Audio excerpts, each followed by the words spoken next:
Le gouvernement et l'Union européenne ont décidé de placer l'éducation au sein des priorités de la coopération pour les 7 prochaines années, dans le cadre du programme indicatif national 2014-2020. Il y aura une centaine de millions d'euros qui seront alloués à l'éducation sur cette période. J'ai le plaisir d'annoncer que l'Union européenne va lancer très prochainement, si possible avant la fin de l'année, un nouvel appel à propositions pour un montant d'1 million d'euros pour soutenir des projets de la société civile inter alia dans le domaine de la protection et promotion des droits des enfants.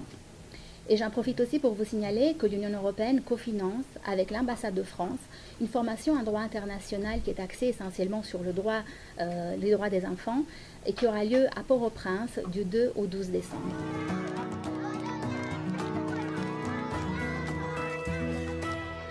Ces 2 dernières années, le gouvernement haïtien a fait d'énormes progrès, non seulement le gouvernement, mais aussi le Parlement, dans le droit des enfants. Nous avons un cadre législatif aujourd'hui que nous n'avions pas il y a 2 ans. Les droits des enfants, tels que promis aux enfants au monde à travers la Convention relative aux droits de l'enfant et d'autres instruments pertinents, sont l'affaire de tous. Traduire ces droits en résultats pour les enfants en Haïti est notre responsabilité individuelle et collective.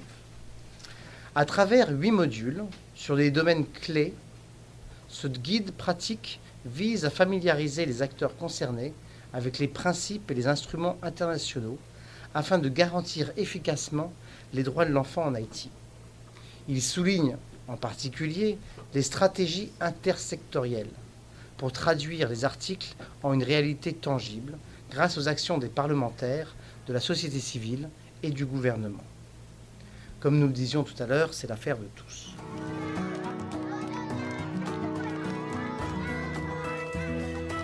Le gouvernement haïtien, particulièrement le bien-être social, reçoit avec beaucoup de satisfaction ce manuel.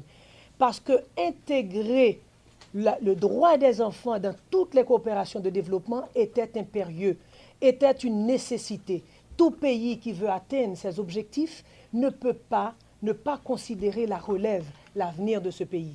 Comme vous savez, tout développement humain durable ne peut se réaliser si les enfants d'aujourd'hui, qui seront les citoyens de demain, ne jouissent pas d'une vie digne et si on ne fait pas respecter leurs droits.